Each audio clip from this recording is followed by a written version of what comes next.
조갑제 TV 시청자 여러분 안녕하십니까? 2020년 6월 25일 11시입니다. 오전 6.25 남침 70주년 기념식, 국가기념식을 좀 이상한 방향으로 지금 틀고 있습니다.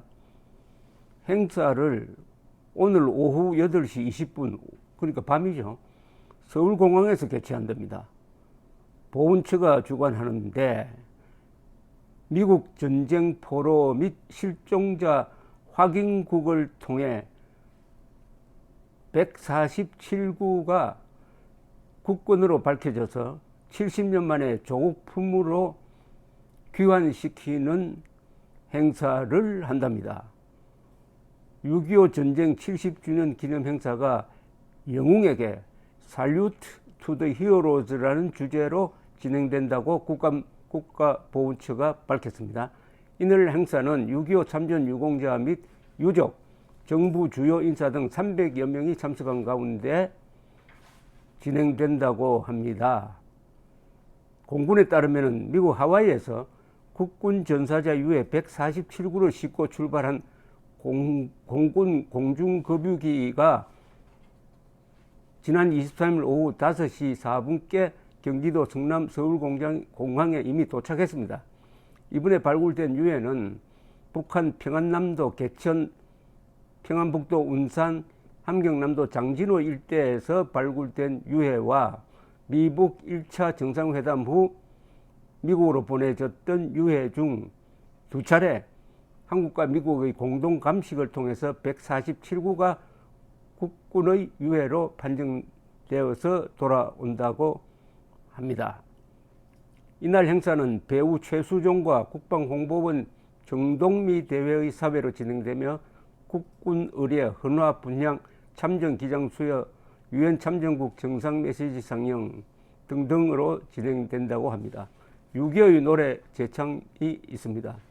6.25의 노래를 제창한다니까 요건 좀 제대로 하는 것 같은데 여기 보니까 문재인 대통령은 참석한다는 말이 없습니다. 자, 여기에 대해서 흥분한 분이 계십니다. 국군포로 송환운동을 벌이고 있는 박선영 전 국회의원이 용서받지 못할 국군 통치권자라는 제목의 글을 올렸습니다. 대한민국의 국군 통수권자인 자칭 남쪽 대통령이라는 자는 취임 이후 지금까지 단 한 번도 6.25 전쟁 기념식에 참석하지 않았다. 저도 깜짝 놀랐습니다. 이랬나? 그런데 5.18에는 꼬박꼬박 참석하죠. 아니 5.18과 6.25를 비교하면 6.25가 5.18보다 의미가 적습니까? 6.25는 세계가 이긴 전쟁입니다. 6.25는 20세기에 있었던 1차 대전, 2차 대전, 그 다음에 6.25입니다. 그 후의 미친 영향이, 그리고 6.25 덕분에 냉전에서 자유진영이 이겼습니다. 승리한 전쟁인데 그것도 70주년인데 참석하지 않는다고요. 그러니까 박선영 전 의원이 흥분했습니다.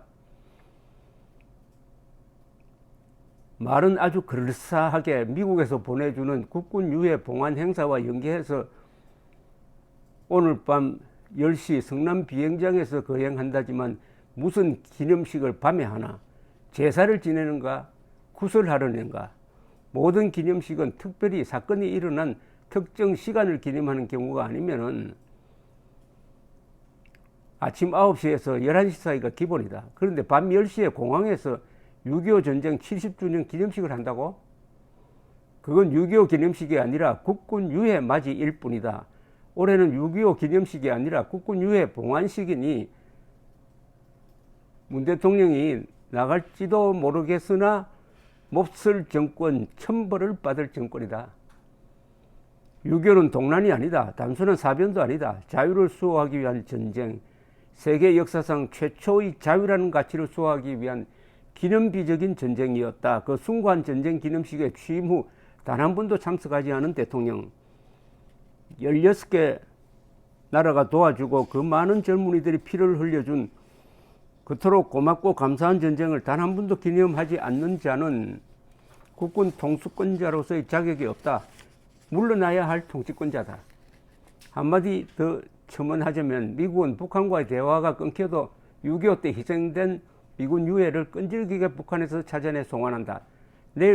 오늘 송환되는 국군 유해 147위도 미국이 북한으로부터 송환받은 미군 유해 가운데 국군으로 판명된 분들이다. 그런데 우리는 입만 열면 우리 민족끼리를 외치며 남북 정상회담을 4번이나 했다고 신문이 나도록 자랑질을 한 조현병 환자.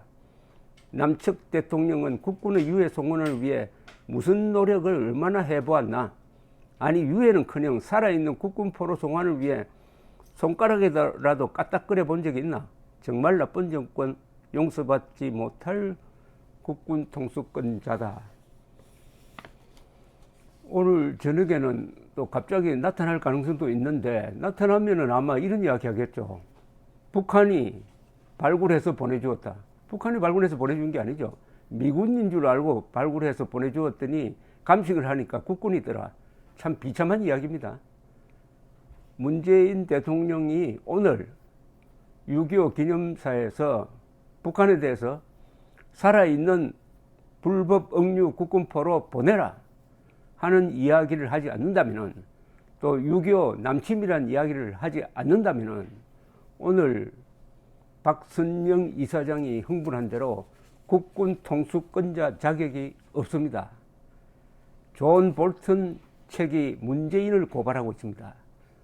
존 볼튼 책에서 가장 황당한 것은 북한은 종전선언 원하지도 않는데 문재인이 자기의 통일 아젠다에 맞춰가지고 평화 무드를 만들기 위해서, 조작하기 위해서 종전선언하자 해가지고 미국 측을 괴롭혔다.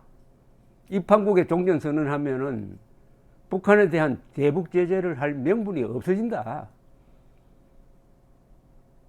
자, 그것을 추진한 이 문재인 정권 세력 중에서 또 국회의원 170여 명이 종전선언하자는 결의안을 지금 내놓고 있습니다. 이거는 반역입니다. 이거는 배신입니다. 자, 오늘 동아일보 칼럼에 존 볼턴이 한국을 살렸다는 제목의 칼럼이 있었습니다. 존 볼턴이 한국을 살렸다. 존 볼턴이 문재인 정권의 말하자면 비핵화 사기극을 폭로함으로써 우리 국민들이 눈을 뜨게 되었다, 이런 이야기인데, 그동안 상당히 좀 고독하게 비핵화 사기극이다라고 말해온 일단의 애국적 지식인들이 있었습니다.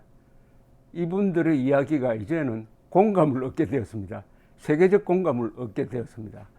코수염이라고 이 별칭이 붙은 존 볼턴 전 안보 보좌관의 작심 폭로가 마치 때를 맞춘 듯이 6.25 70주년에 즈음해서 터졌다는 것은 참 기가 막힌 타이밍입니다.